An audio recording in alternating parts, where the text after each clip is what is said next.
Welcome, I'm your host Diane Antoinette, and today we are spicing it up a little bit because we are not interviewing a rapper or an R&B artist, we're actually interviewing a poet. Joining me now we have Bertrand. Bertrand, how are you feeling on this lovely, beautiful Miami day? I'm feeling real good on this Miami day. The sun is shining, birds are chirping, and I'm here, so we having a good time. So how you doing? I'm doing great. Okay, let's get in. So for many people that don't know, can you describe what spoken word poetry is exactly? It's expression, self-expression, it's freedom, it's whatever you make it. That's what it is. It's whatever you make it. I'm making it a passion, a career. You know, I'm making it more than what it appears to be. So it's whatever you make it. I mean, it's too many words that can't. It's not enough words to describe what it can be and what it is. So.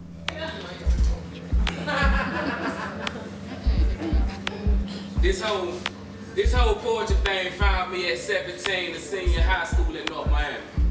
When Miss Blue introduced me to Willie Bell, that's when my tale really began. See, I began pursuing the passion with my pen. I turned my life into a canvas and began painting my ghetto Picasso upon dome room walls. I'm telling y'all, if those walls would whisper, they would have some tales to tell. But before that, it was Willie Bell who groomed me.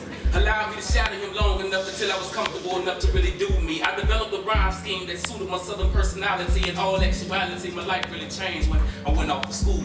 2 states and 9 hours away from everything and everyone that I ever knew. I spent many afternoons alone in my dorm room, bouncing metaphors off walls like blank thoughts. I got lost in this art. You could tell from the harmony in my heartbeat that this be hardly a hobby for me.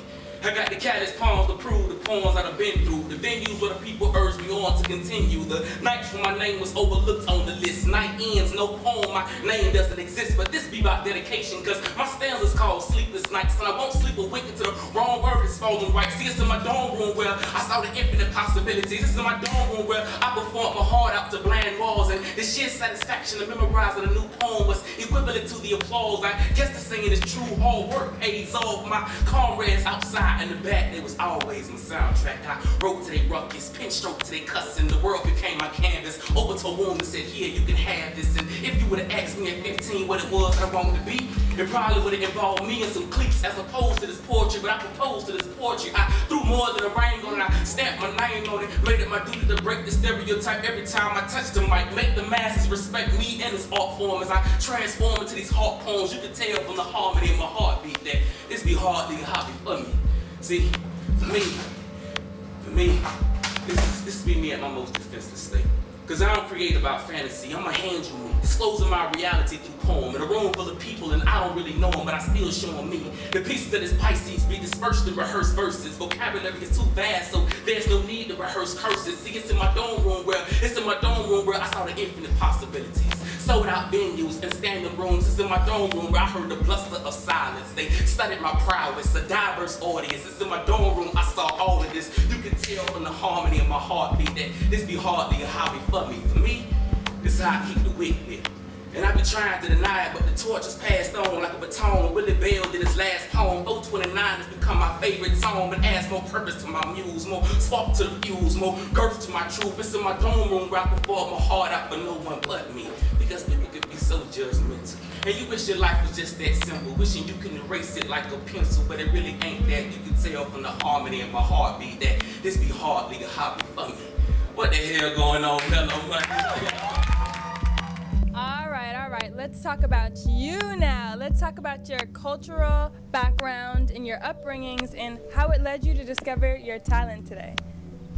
Cultural background, upbringings.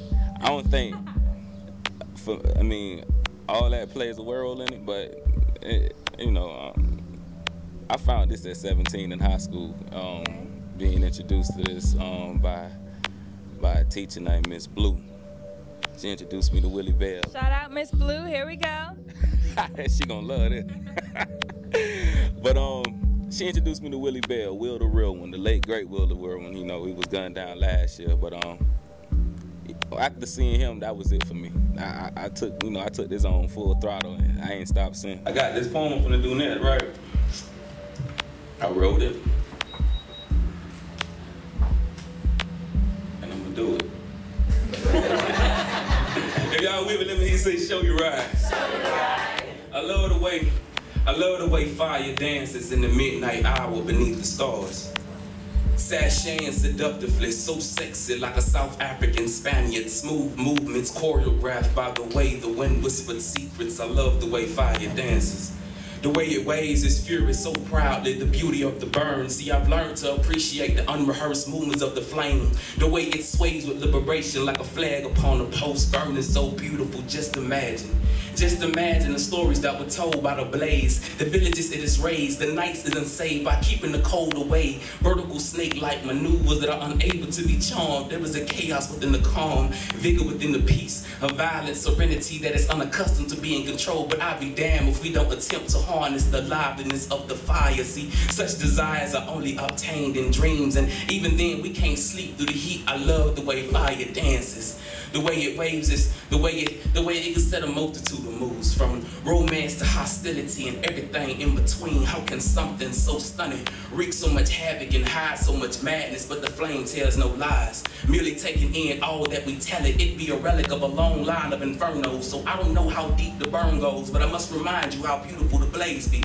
Sending signals to the heavens, letting the gods know that we exist, making the stars jealous of our shine. See, I appreciate the ideas sparked by the flames, so I speak highly of fire when I speak her name. Understanding the freedom of the movements, universal like tears. Learn to value the things that you fear. I love the way fire dances in the midnight hour beneath the stars. Sashaying seductively, so sexy like a South African Spaniard. Smooth movements choreographed by the way the wind whispered secrets. The flicker of the flame makes disarray look appealing. I get an anxious feeling to mimic its ambition, its will to burn without any regards to the atmosphere. At most we fear anything that we can't manage, and if it's out of our control, we deem it a menace. But that's with anything if not used correctly. See, I love the way fire accepts me. Even the moth appreciates the beauty of the blaze. Sapphire core with burnt orange tips that are barely visible when waving in the wind like redemption song. The bravado of the blaze, the certainty in the sway, the confidence in the combustion, and despite the negative connotation, I love the way fire dances. The honesty in her actions, the passion within her glow, the radiance within her shine. See, I'm finally willing to share her life, but her heart will forever be mine. Have you ever seen the way fire fights? A romantic altercation where no one really dies, but a beautiful death be born when the flame is gone and there was nothing left but ashes. My, how I love the way fire dances. Yeah. Everyone has someone that inspires them. What or who inspires you? I'm inspired by like everyday life, music. It doesn't really matter. My experience is what fuels my writing, if anything. So I just piggyback off what it is I go through, emotions, and go from there. And that's what comes to life. It's funny how it took a natural disaster for me to create a masterpiece of mine. If only Mother Nature's womb didn't contract so soon. Notice how she throws these obtuse fits. She doesn't kill by chance, but she destroys at will. It was a Tuesday afternoon, January 12, 2010, the day the earth shook still, and I could still feel the rumble beneath my feet. A band of heartbeats looped to key, followed by a symphony of cries. I could see the ocean level slowly rise as the salty Haitian tears reunited with the Atlantic. An entire island in a frantic, family trees abruptly interrupted by the destruction of our mother, as if the island wasn't impoverished enough. Tough just became another synonym for impossible, and there's another term for struggle within, that's what this is. You would think good old Mother Nature would have taken an hiatus after she sneezed Katrina into the wind, but here we are again, watching our Haitian cousins fighting to survive. See, the news headlines paint poor portraits of an island that has always been infested with pride, an attribute that would never subside. This has to be some form of earthly genocide. I'm telling y'all, there's some things going on. Because between the wildfires, tsunamis, hurricanes, and now an earthquake that quaked the hearts of the entire globe, it's their own hands they hold because they lost their loved ones almost 3 years ago. And a Haitian woman walked up to me and told me that there can't be a God. And I told her if there is a God, this is out of his jurisdiction because this is a man's world under a woman's supervision. I'm telling you, Mother Nature can be so vindictive. She seems to hold on to personal vendetta. This is a way of telling us that we need to do better. Ironically, it takes calamity for people to come together. See, I know there's a woman behind this because notice how her mood changes like the weather. However, I can hear Mother Nature's stomach growling, and this time her appetite was ferocious. She attempted to swallow an entire island under the Atlantic Ocean. I mean, my word, where they do that at? Not saying that anything could prevent this tragedy, but Haiti's been crying. Her wounded womb could only take so much pressure before she bled into the sea for the whole world to see the scrutiny that follows her unsung legacy. Turn your TVs on and look at the lines that were miles long. Haitians were becoming the milestone. People were still trying to phone home because They have not lost their faith in their God, but even this is above Jesus' pray grade. Because even on that day, the son was perplexed as to what to do next, whether to die or resurrect. And the same way they labeled the black Americans in New Orleans refugees, I just couldn't wait to see what they were going to call them Haitians across seas, especially when they haven't eaten in weeks, and you have no choice but to resort back to your animalistic nature of survival. See, it's a tough pill to swallow, and everyone around you becomes a rival. So what are they to do? Be labeled unruly savages and beasts, while the temple grows fragile and weak. Sanity becomes obsolete because I've never seen a penless poet produce poetry. And the same earthquake that attempted to knock Haiti off the map put them back on, and all we can do is sit at home and pen poems about how we think they feel. Tell me, where were you that Tuesday afternoon, January 12, 2010, the day the earth stood still? Yeah. All right, so you can't be around me without giving a little, you know, poet, something. You have to do something for me. Go ahead. Give you a poem. Are you up to this right now? I'm always up to it. Now, it's never nothing I'm not up to. So, I mean, you know, with me performing, it's nothing. But, All right, the mic is all yours. It's all mine. You gonna hold it for me? Oh, you want to hold it? No, you can hold it. Okay, If you feel all like, right. I'm going to be the man working this interview. Let's go. You want to feel like you want to hold it, you can. But you want to? I'm gonna just give you a little something. This is favorite heartbreak. I done became her favorite heartbreak. And everything I throw at her, her heart takes, because who loves stronger than a woman? I'm pulling in the other direction, but she got a strong hold on my soul. Like, dude, where you fixing to go? I never question her love for me.